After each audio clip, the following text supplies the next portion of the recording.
What if one small moment of kindness could change your entire life? This is the story of a young man who met the Buddha on a dusty road and learned a lesson that still guides millions today. Long ago, in northern India, the Buddha traveled from village to village with his peaceful smile and calm steps. People followed him everywhere because his words were simple, gentle, and full of wisdom. One afternoon, the Buddha walked slowly through a busy marketplace. Children played in the streets. Women sold fruits and vegetables. Old men sat under the shade of a large banyan tree. Everyone stopped to look at him because he carried a bright, peaceful energy. But not everyone felt happy to see him. At the edge of the crowd stood a young man named Nalin. His face was full of anger. He had heard people talk about the Buddha for days. They said the Buddha was wise, calm, and full of compassion. This made Nalin feel jealous and confused. He thought, why do people listen to him? Who does he think he is? Nalin pushed through the crowd and stood directly in front of the Buddha. "You," Nalin shouted, "you are a fake. You know nothing. Stop fooling these people." The people gasped. No one had ever spoken to the Buddha like that. But the Buddha did not get angry. He did not raise his voice. He simply looked at the young man with soft eyes. "Nalin," the Buddha said, "I see you are suffering." This made Nalin even angrier. "Do not pretend to know me," he yelled. "I am not suffering. You are the one lying to these people." The Buddha stayed calm. His voice remained soft, like flowing water. "Tell me something," the Buddha said. "If someone gives you a gift, but you refuse to accept it, who does the gift belong to?" Nalin frowned. He did not understand. "It remains with the person who tried to give it," he said. The Buddha nodded gently. "In the same way, Nalin, you are offering me anger, but I do not accept it. The anger remains with you." The moment was silent, completely silent. The crowd did not move. Nalin did not speak.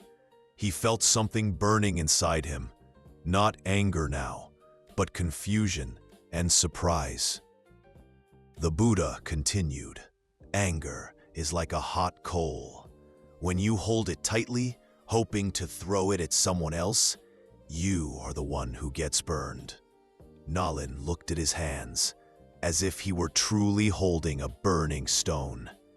For the first time, he felt the weight of his own anger. "Why am I like this?" he whispered. The Buddha smiled. It was a warm smile that felt like sunlight after a storm. "Because no one has taught you how to understand your mind," the Buddha said. "Sit with me for a moment." Nalin hesitated. The crowd waited. Slowly, he sat down in front of the Buddha.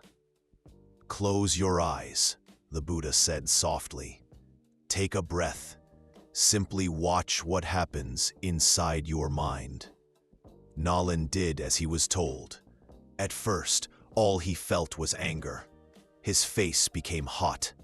His thoughts were fast and loud. But the Buddha guided him gently.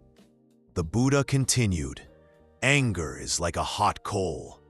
When you hold it tightly, hoping to throw it at someone else, you are the one who gets burned. Do not fight your thoughts. Do not run from your feelings. Just watch them. Let them come and go, like clouds moving across the sky." After a few minutes, something strange happened. The anger inside Nalin began to soften. His breathing became slow and calm. For the first time in many years, his mind felt light. When he opened his eyes, tears fell down his cheeks. "I did not know I could feel peace," Nalin said. "You always had this peace inside you," the Buddha replied. "You simply forgot it was there." Nalin bowed his head.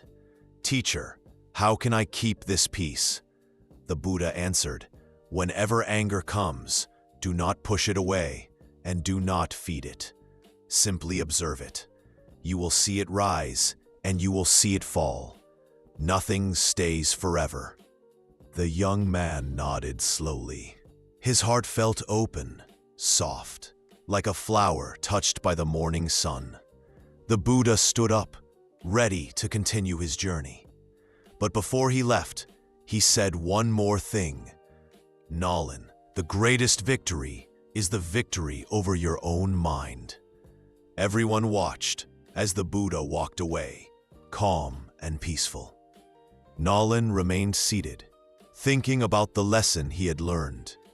He looked at the people in the marketplace. They weren't enemies. They weren't competitors. They were human beings, just like him, sometimes happy, sometimes sad, sometimes angry. And that day, Nalin made a promise. He would no longer let anger control his life. He would try to be gentle, patient, and understanding, like the Buddha. Years later, Nalin became known as one of the kindest people in his village. Whenever someone asked him how he changed, he would smile and say, "I met a man who refused to accept my anger, and that changed everything." Moral of the story: you cannot control what others say or do, but you can control how you respond. Inner peace begins the moment you stop letting anger guide your actions.